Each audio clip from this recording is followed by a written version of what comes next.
A gente vai falar aqui sobre o Web2Py, que é o The New Kid on the Block, né, um dos novos frameworks para desenvolvimento web. Meu nome é Álvaro, sou da área de Engenharia de Telecomunicações lá da Universidade Federal Fluminense, em Niterói. Tenho uma empresa, a Peta5, que oferece soluções em telecomunicações usando software livre, basicamente telefonia IP, cidades digitais e TV digital. E eu sou um dos desenvolvedores do Web2Py. Atualmente, na Peta5, eu trabalho com desenvolvimento web. A gente está usando o Web2Py para fazer os nossos sistemas lá dentro. Participo também do grupo de usuários Python Rio, que é um grupo lá do Rio que a gente tenta fazer alguns eventos para difundir Python e software livre, e de outros eventos de software livre em geral.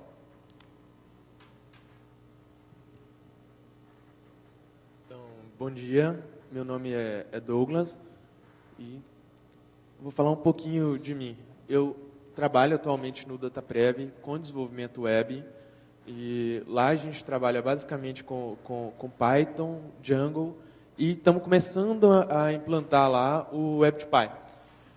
Eu já participei de grandes cases de Zopplone no Brasil, Caixa, vários clientes, coisa bem grande mesmo. E eu sou desenvolvedor em vários projetos open source, como a distribuição Arch Linux, onde eu sou um desenvolvedor e um trusted user do projeto PyQt, na tradução dos exemplos em C++ para Python, do projeto Web2Py. Depois a gente vai falar um pouquinho das nossas colaborações e como a gente precisa de vocês nesse sentido.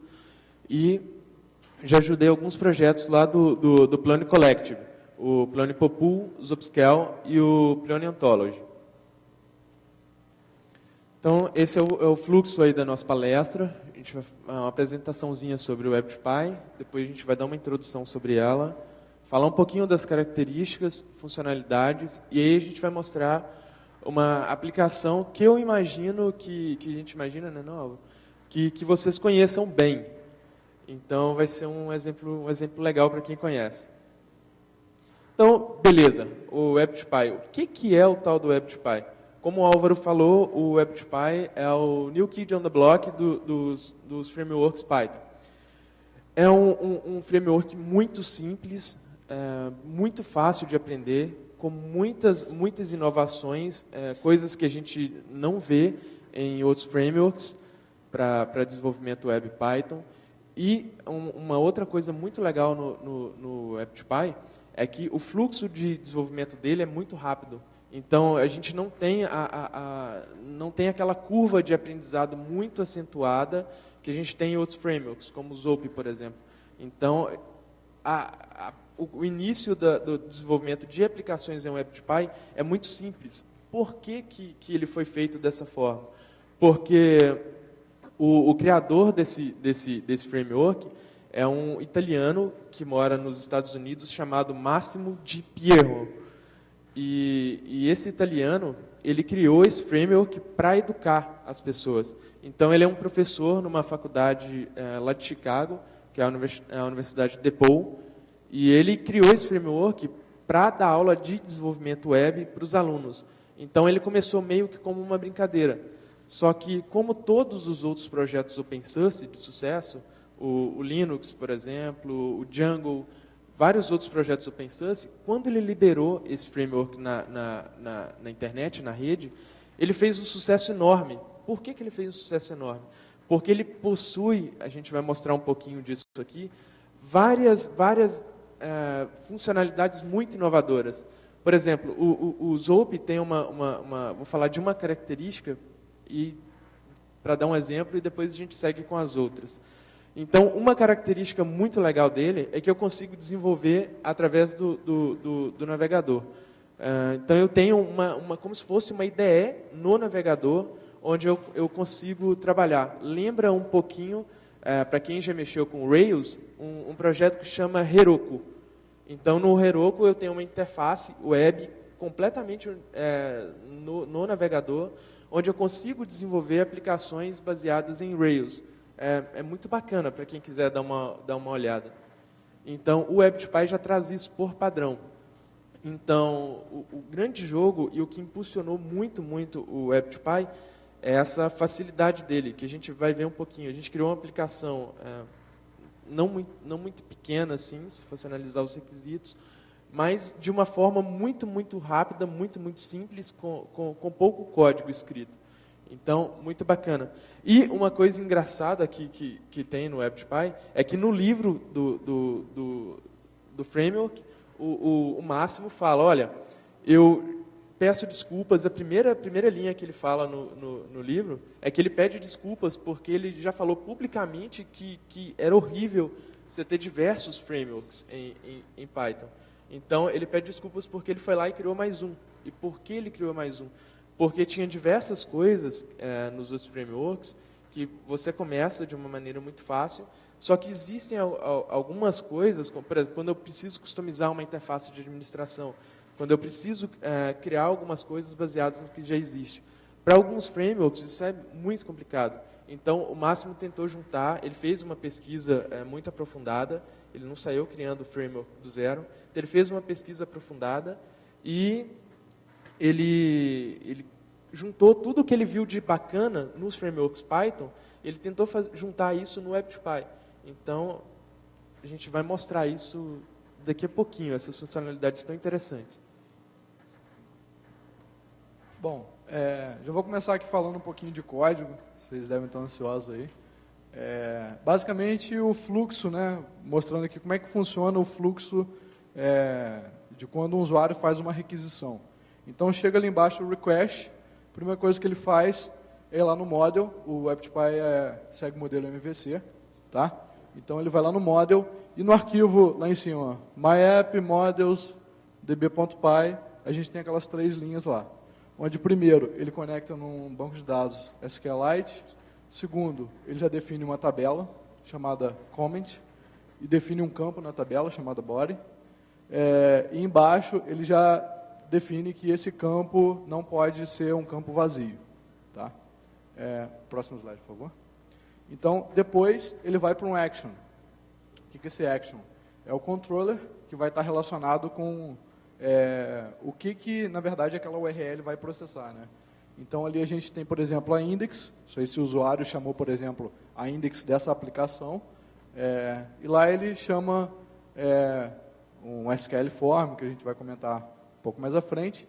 E só com aquelas linhas ali, ele já valida o formulário, verifica se o usuário preencheu ou não preencheu, se bate com aquela validação que eu coloquei lá antes, que não pode ser nulo. Tá? Se não bater, ele mostra já um erro dentro do formulário. Se bater, ele mostra aquele comment posted. Tá? Logo depois, ele define uma variável C ali, que já é um select com todos os registros dessa tabela. E depois já retorna um dicionário que contém o formulário e os comentários. Tá? E aí, próximo slide, por favor. Na view, a gente já define o quê? A gente diz que essa view vai estender um layout padrão, que é o layout.html, que vai estar lá dentro da pasta das views. Ali dentro a gente já faz um for, dentro da view, para percorrendo todos os comentários, e coloca lá dentro ali daquele for o comentário, e embaixo o formulário. Tá? Com isso a gente já tem, com essas, sei lá, 15 linhas, menos de 15 linhas, a gente já tem um sistema que faz validação de formulário, que exibe os dados do banco de dados, e por aí vai. Tá? Próximo, por favor. Douglas vai falar agora de algumas características. Então, algumas características interessantes do WebPy é que, primeiro, ele roda em todas as versões usadas praticamente hoje do Python. Então, a gente tem desde o 2.4 até o 2.6, a gente implementou essa partezinha lá da compatibilidade. E o bacana é que ele roda, inclusive, no N800. Então, para quem quiser ver depois, não sei se a gente vai conseguir exibir lá, a gente tem um WebPy rodando aqui no tabletzinho. Então, é bem legal. Ele não tem dependências, isso é muito bacana mesmo. Tu pega a tua instalação do Python 2.5, do Python 2.4, roda um comandinho para inicializar, bacana, que ele já sobe para ti uma interface, onde tu consegue gerenciar, ver um gráficozinho de utilização, é muito interessante. E não depende de nada, assim. se tiver o Python na máquina, não tenho certeza se eu tenho pacote de banco, enfim, não tenho certeza se eu tenho esse tipo de coisa. Não te preocupa, ele já funciona sem dependência nenhuma. Ele tem suporte ao Google App Engine, então as aplicações feitas em WebPy, e nós temos até um clone do Reddit no WebPy, e tu pega a tua aplicaçãozinha, acabei de desenvolver minha aplicação no WebPy, vou lá naquele consolezinho do Guy e mando o deploy, funciona redondo.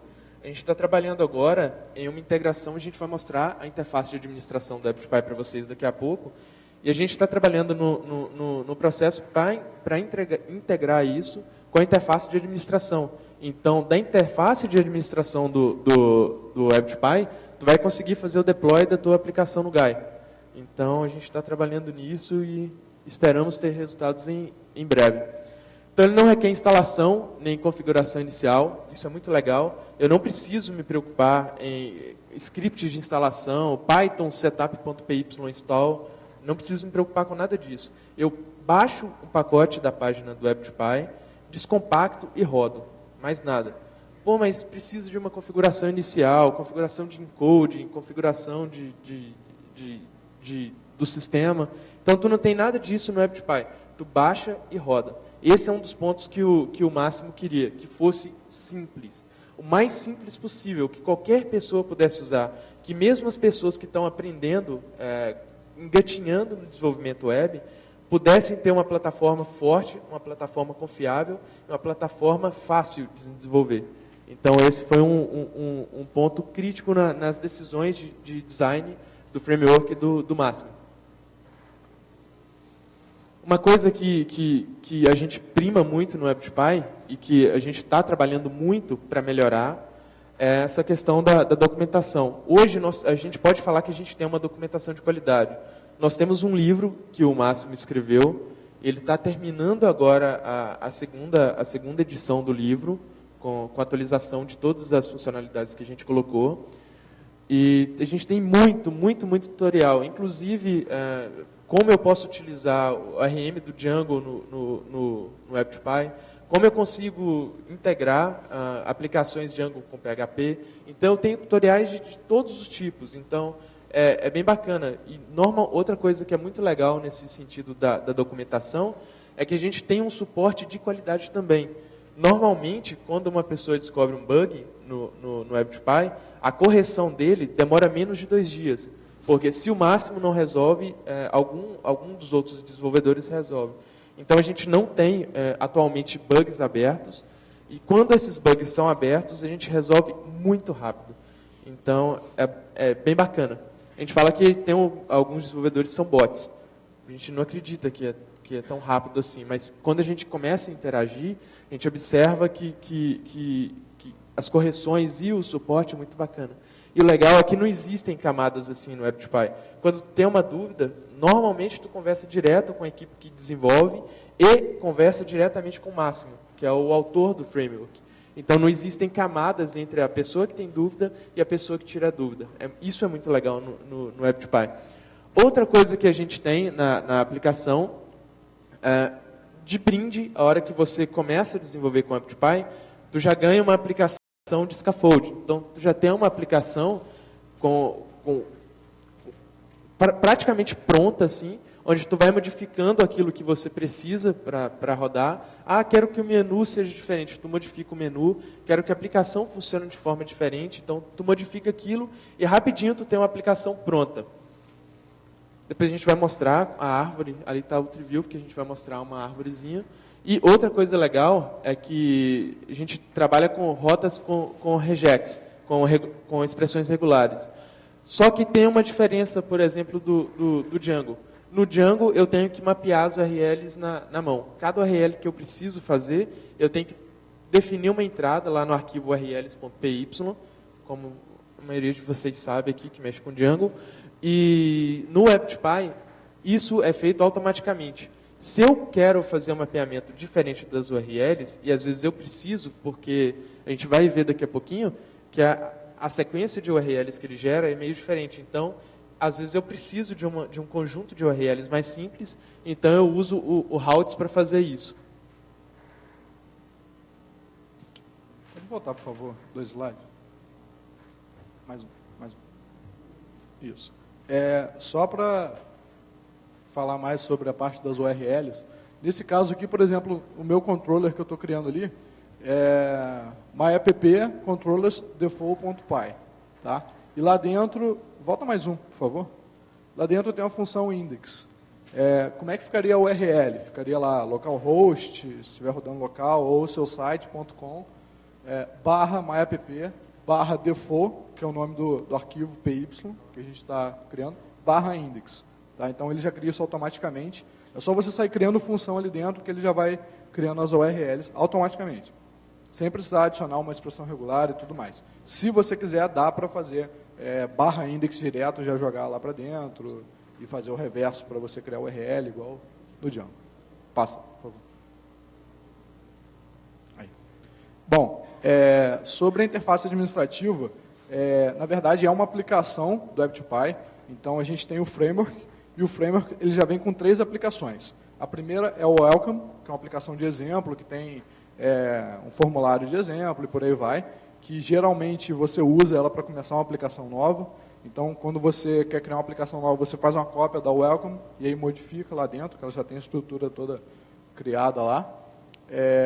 Tem a aplicação Admin, que é essa aplicação que a gente vai mostrar mais à frente.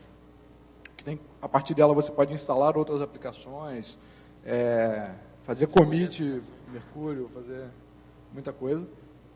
E tem a aplicação de exemplos que já tem bastante documentação. Então, uma vez que você baixou o Web2Py lá, tem 1 mega e pouco, descompactou, rodou, você já tem na sua máquina uma aplicação de exemplo, a interface administrativa e toda essa documentação que já vem junto com essa aplicação de exemplos. E aí você consegue já tirar suas dúvidas ali mesmo, tem exemplo de código e por aí vai. Tá? Na admin, o que eu poderia destacar aqui é o shell via web, então você não precisa nem abrir o shell para poder programar, fazer código, testar. Você já entra direto no admin, tem lá o shell, clica lá e vai desenvolvendo, conecta ao banco de dados, faz teste, por aí vai. Tá agora em versão experimental ainda, a parte de fazer commit para um repositório Mercurial. Então você já pode entrar lá, já dá o commit da sua aplicação pela interface administrativa. Eu acabei não falando, mas não tem ali no tópico, mas dá para você editar, tem um editorzinho já que colore a sintaxe, faz tudo direitinho via interface administrativa. A pessoa pergunta, mas eu quero usar o Eclipse, quero usar, sei lá, qualquer outro editor. Beleza, desabilita a interface administrativa, né? Tira lá a aplicação admin, é uma aplicação como qualquer outra, e seja feliz. Abre o seu terminal, vai lá no VI, vai no Eclipse, faz o que quiser, que é só editar arquivo Python. Né? Beleza. Tem a AppAdmin, que é uma administração para o banco de dados. Você consegue, através dela, listar as tabelas e por aí vai. O pessoal do Django deve conhecer, né? Tem o admin do Django, que tem lá tudo bonito e tudo mais. A gente está tentando modificar esse arquivo aí para ficar um pouco mais até flexível, então ter algumas funcionalidades a mais que até o Django tem, que ainda não tem aqui. Tem um sistema de tickets, se você por acaso fez uma função lá dentro do controller ou da view, esqueceu uma vírgula, teve um erro de sintaxe ou um erro mesmo, alguma exceção, na mesma hora o Web2Py gera um ticket, te manda por e-mail se você quiser, fica cadastrado no banco de dados, e aí você já tem lá como ter o log automaticamente, sem precisar configurar nada, de todos os erros que deram no site. Então, você não precisa fazer um sistema de monitoramento do seu site para saber se está tendo erro. Na hora que tem um erro, ele mostra para o usuário, ocorreu um erro, blá, blá, blá, e você já fica sabendo disso automaticamente. E mais, o ticket mostra onde ocorreu o erro, qual arquivo, mostra lá o traceback, fala tudinho direitinho. Tem os doc tests na interface administrativa. Então, quando a gente faz lá todo o código, a gente põe os doc tests, o admin automaticamente testa aquilo para a gente, mostra o que passou, o que não passou, o que não tem teste, por aí vai. Outra funcionalidade agora do Web2Py, dá para fazer cache, muito fácil. A gente usa aqui o Decorator, né, o açúcar sintático do Python. E aí tem cache disk, RAM em cache, por aí vai, tá? Bem fácil, assim, com, sei lá, 30 caracteres você já faz um cache. O WebPy já vem integrado com a jQuery, apesar de você não precisar usar, tá? Por exemplo, a aplicação Welcome, ele já inclui lá o WebPy, ajax.html, por aí vai. Tem várias funções que você já pode usar que usam a jQuery. Então, quem já conhece já pode sair usando direto. Quem não conhece é só não usar, não incluir. Pronto, pode usar outra, não tem problema. Próximo slide, por favor. Outras funcionalidades com relação a input, output de dados, né? Tem aquilo ali tudo. RCS, Ajax, JSON, XML, RPC, CSV, REST, Wiki. Isso aí tudo já está no WebPy por padrão. Dentro do WebPy tem uma pasta lá, Contrib, que tem alguns códigos de terceiros que já incluem todas as funcionalidades. Coloquei RTF ali. E aí, tipo, com 2 linhas de código, você já transforma um código wiki em HTML, por exemplo. Bem da maneira Python de se fazer as coisas, né? Import, blá, blá, blá, e pronto. Tem um sistema de internacionalização, que até eu colaborei. É um sistema, ele está caminhando para ser um sistema um pouco diferente dos outros sistemas de tradução, que primeiro que ele tem, na interface administrativa você consegue configurar tudo. Então, se você põe uma string lá, você usa o Tzão, né? T, abre parênteses, e a string que você quer traduzir. E aí ele vai ver qual é a língua que o usuário está usando e já joga lá, vê no arquivo, né, de tradução se tem aquela string ou não, se tiver ele traduz. Uma novidade aqui é o seguinte, você pode gerar strings. Então, se você, por exemplo, pega uma palavra do banco de dados, você usa T, essa palavra que veio do banco de dados, que o usuário adicionou, então é uma palavra que você não conhece, sua aplicação não conhece, ele vai verificar. Isso tem lá na minha base de traduções? Não. Pô, então ele vai adicionar, já vai aparecer no admin para você colocar lá a tradução daquilo, e aí assim que você colocar, ele já vai traduzir automaticamente. Então você tem uma tradução aí orgânica, vamos dizer assim, né? Uma tradução dinâmica. A gente está, eu particularmente estou tentando melhorar um pouco mais esse sistema. Eu que implementei a parte de tradução dinâmica. A gente está caminhando aí para melhorar um pouco mais. Vem algumas tools para mandar e-mail, reCAPTCHA, fazer um sistema de autenticação e autorização. E esse sistema é bem tranquilo, assim, você facilmente tem uma base de usuários que conseguem se autenticar, e você pode colocar na autorização. Então, através de decorators, dentro das funções lá no controller, você vai definindo, eu quero que para acessar essa função o cara seja usuário tal, ou que ele seja membro do grupo tal, ou que ele tenha acesso a fazer, sei lá, um select na tabela tal. Então, tem 3 tipos de definição de autorização e com isso daí você ganha uma flexibilidade enorme. E aí, para autorizar o cara, né, na hora que o cara vai se logar, você pode usar no banco de dados, autorização basic, por Gmail, ele tenta se conectar ao Gmail, tenta fazer autenticação. Se a autenticação for com sucesso, ele loga o cara, por LDAP e por aí vai. A gente está estendendo isso aí, já tem outros métodos de autenticação. CRUD, né, o bom e velho CRUD, já cria lá os formulários de create, retrieve, update, delete, né, para a gente poder mexer no banco de dados. E service, que o Douglas vai falar um pouco mais, depois eu vou deixar para ele. Bom, generic views, no WebPy também são automáticas, então a gente tem lá, igual o sistema mesmo de generic views que tem no Django e por aí vai, né? Se você tem um controller lá que não tem uma view para ele pega a view genérica. Isso daí no WebPy é legal, porque tendo a view genérica, você não precisa fazer mais nada. Ele simplesmente, se você retornar lá qualquer objeto, ele vai mostrar na view genérica para você o nome daquele objeto e o que tem dentro dele. Tá? E o mais legal, uma funcionalidade nova aí, tá lá no trunk, a gente vai mostrar ali, é que essas views você consegue colocar, se você colocar um ponto HTML, ele vai pegar a generic HTML. Se você colocar um ponto RSS no final, ele vai já pegar a generic RSS. Então, com um controller só, com uma função lá dentro, você já tem diversas views com vários formatos, JSON, XML, CSV, RTF, por aí vai. Tá? Próximo slide, por favor. Mais funcionalidade. A nossa camada de abstração da base de dados, por enquanto, a gente tem SQLite, MySQL, Postgre, SQL Server, Oracle, Informix. No caso aqui, a gente vai usar o SQLite, mas é só trocar o URI lá de conexão. Tem os validators que eu já mostrei para vocês, aquele db.comments.body.required is not null. Tem vários validators, inclusive alguns até um pouco mais flexíveis que os do Django. Estou falando aqui do Django porque eu conheço o Django, tá, gente? Não é porque eu não gosto do Django, não. Acho o Django legal e tal, não preciso jogar pedra para fazer isso, não. Bom, aí tem